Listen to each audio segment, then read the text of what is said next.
بسم اللہ الرحمن الرحیم۔ السلام علیکم ورحمۃ اللہ وبرکاتہ۔ صدقہ فطر کس پر واجب ہوتا ہے؟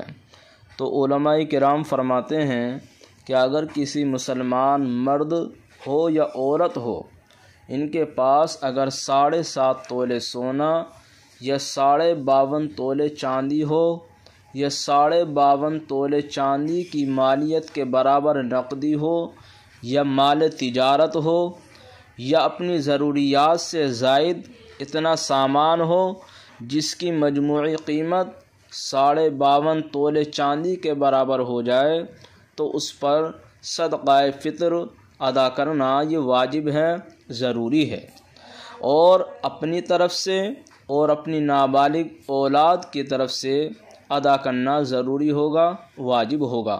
اللہ پاک عمل کی توفیق عطا فرمائے۔